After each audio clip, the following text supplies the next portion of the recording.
Assalamualaikum warahmatullahi wabarakatuh. Ketemu lagi hari ini ya, kita ingin belajar kimia bersama dan salam sehat pastinya untuk kalian semuanya. Baiklah, pada video redox yang bagian 2 sebenarnya kita sudah mempelajari juga tentang reaksi elektrolisa dan hukum Faraday, namun belum sampai pada soal-soalnya ya. Pada video kali ini kita akan mempelajari tentang reaksi elektrolisis dan hukum Faraday. Jadi nanti harapannya kalian bisa menuliskan reaksi elektrolisis dan juga bisa melakukan hitungan daripada hukum Faraday. Oke, selanjutnya perhatikan di situ soal yang pertama. Tuliskan reaksi elektrolisa dari larutan NaCl elektrodanya grafit, leburan NaCl, kemudian larutan CuSO4 elektrodanya C, dan larutan CuSO4 elektrodanya Cu. Nah, para siswa nanti perlu diperhatikan juga pada reaksi elektrolisis itu adalah wujudnya ya, larutan dengan leburan itu berbeda. Kemudian di situ penggunaan elektrodanya inert dan juga aktif itu juga berbeda.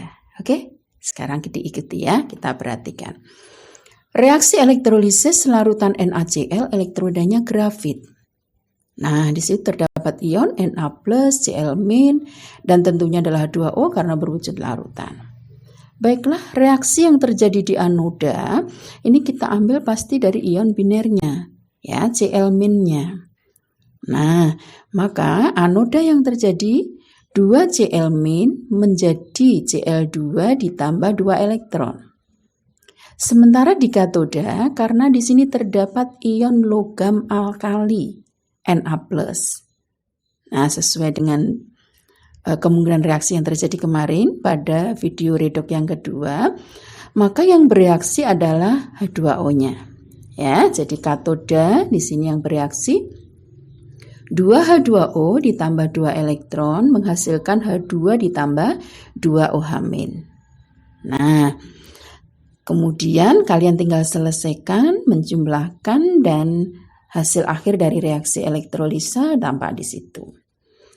Nah, sekarang soal yang kedua itu adalah leburan NaCl. Jadi, kalian disuruh menuliskan reaksi elektrolisis leburan NaCl. Apa beda larutan dan leburan? Gitu ya. Pasti di sini kalau larutan itu adalah adanya H2O, sementara di leburan tidak adanya H2O atau airnya. Nah, maka hanya terdapat ion Na+ dan Cl-. Oleh karena itu di anoda reaksi yang terjadi adalah sama, tetap ya, ion biner atau halogennya di sini. Jadi 2 Cl- menjadi Cl2 ditambah 2 elektron. Katodanya yang bereaksi adalah ion alkalinya sendiri. Nah, karena tidak terdapat H2O. Jadi 2 Na+ ditambah 2 elektron menjadi Na. Nah, begitu para siswa. Jadi kalian harus perhatikan juga wujud ya. Larutan dengan leburan itu berbeda.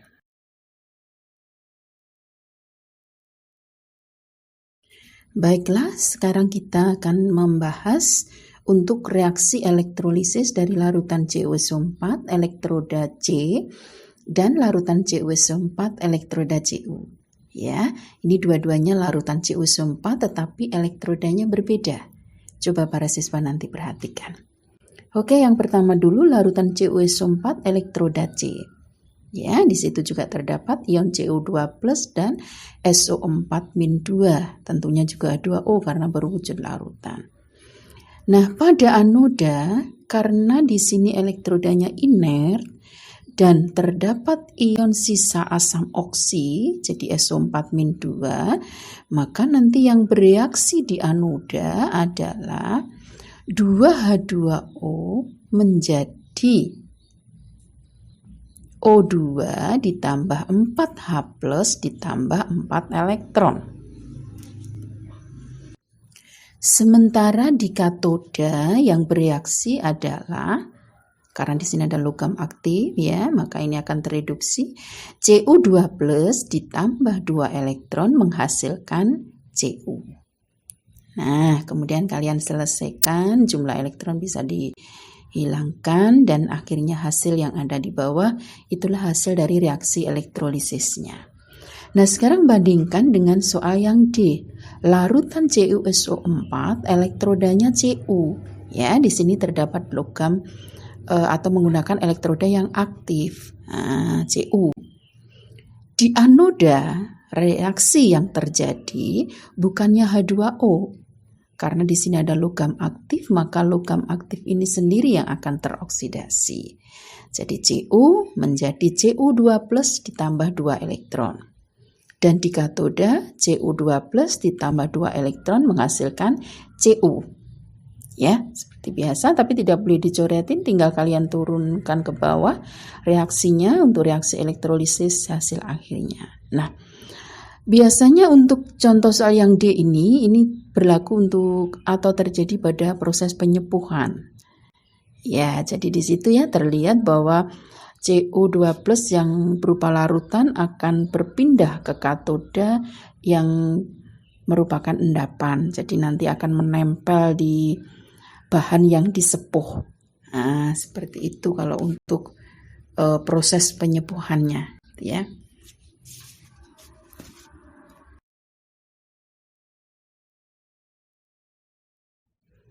Baiklah para siswa yang saya sayangi, sekarang kita akan mempelajari tentang hitungan hukum Faraday.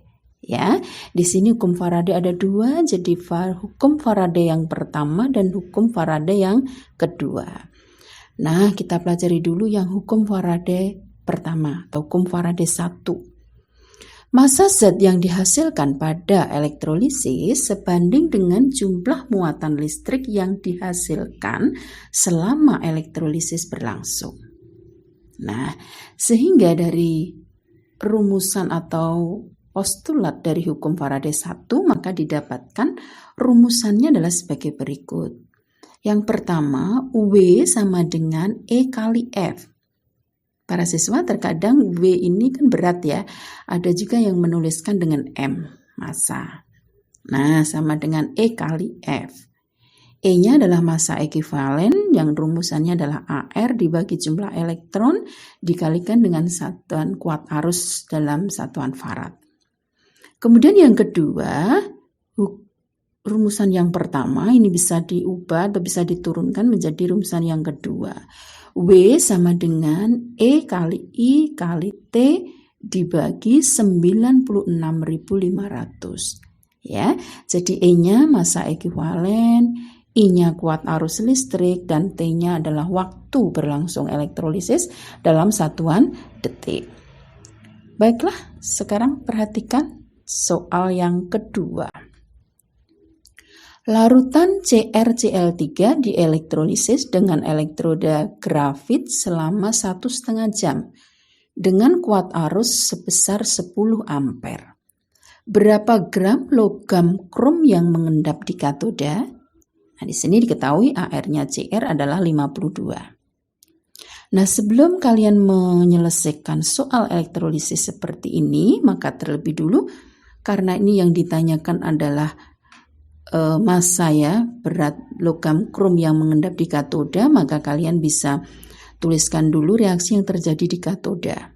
Ya, yaitu Cr3+ ditambah 3 elektron menghasilkan Cr. Nah, kita lanjutkan lagi bahwa di sini diketahui T sama dengan 1,5 jam diubah menjadi satuan detik, jadi 1 jamnya 3.600 detik, jadi sama dengan 1,5 kali 3.600 sama dengan 5.400 detik. Ya, kuat arus listriknya adalah 10 ampere, kemudian massa ekivalennya krom Cr, itu AR-nya Cr dibagi dengan jumlah elektron. Nah, di sini 52 dibagi dengan 3. Jadi jumlah elektron yang terlibat dalam reaksi itu ya, perhatikan di reaksi katodanya. Nah, selanjutnya kita selesaikan WCr, kita gunakan rumus yang E kali I kali T dibagi 96.500 sama dengan 52/3 kali 10 kali 5.400 dibagi 96.500. Jadi berat logam krom yang mengendap di katoda sebesar 9,71 gram. Oke, sekarang kita mau pelajari untuk selanjutnya hukum Faraday yang kedua. Namun para siswa perlu ketahui pada hukum Faraday yang pertama tadi ya, hukum Faraday 1, itu hanya berlaku untuk satu sel elektrolisa ya, atau satu sel elektrolisis juga sama dong. Nah, di sini kalau pada hukum Faraday yang kedua, ini terjadi pada beberapa sel elektrolisis. Jadi bisa lebih dari satu. Gitu ya. Oke, pada hukum Faraday yang kedua, jika ke dalam beberapa larutan di elektrolisis dialirkan muatan listrik yang sama jumlahnya, maka massa logam yang mengendap berbanding lurus dengan massa ekivalennya. Nah, jadi rumusan yang didapat pada hukum Faraday kedua adalah W1 berbanding W2 sama dengan E1 berbanding E2. Atau juga ada yang menggunakan M1 berbanding M2 sama dengan E1 berbanding E2. Ya, maksudnya berat endapan logam pada sel 1 berbanding dengan berat endapan logam pada sel yang kedua sama dengan massa ekivalen logam pada sel 1 berbanding dengan massa ekivalen logam pada sel yang kedua. Baik, para siswa semuanya, sekarang perhatikan soal yang ketiga. Arus listrik tertentu dialirkan ke dalam dua sel elektrolisis yang masing-masing berisi larutan AgNO3 dan CuSO4. Jika logam perak atau Ag yang diendapkan pada sel 1 2,16 gram, hitunglah berat endapan tembaga Cu ya yang terbentuk di katoda pada sel yang kedua. ARAG 108 dan ARCU-nya 63,5. Nah, anak-anakku semuanya, sebelum menyelesaikan soal itu, kalian perlu tuliskan dulu reaksi elektrolisa yang terjadi pada katoda sel 1 maupun sel kedua. Ya, jadi di sel 1, reaksi yang terjadi di katoda adalah Ag plus ditambah 1 elektron menghasilkan Ag. Pada sel 2, Cu2 plus ditambah 2 elektron menghasilkan Cu. Oke, sekarang dilanjutkan. Diketahui beberapa soal yang sudah ada ya. Jadi WAG 2,16 gram, EAG adalah 108 dibagi 1 karena jumlah elektronnya 1. ECU-nya adalah 63,5 dibagi 2. Nah, sekarang disuruh menentukan berapa berat endapan Cu. Langsung dimasukkan pada rumus di situ ya. Nah, perhatikan pada layar. Jadi WAG berbanding WCU sama dengan EAG berbanding ECU. Nah, perhitungan seperti ini secara matematika sebetulnya sudah sering dilakukan ya. Nah, maka didapatkan bahwa WCU sama dengan 0,635 gram. Ya, 0,635 gram.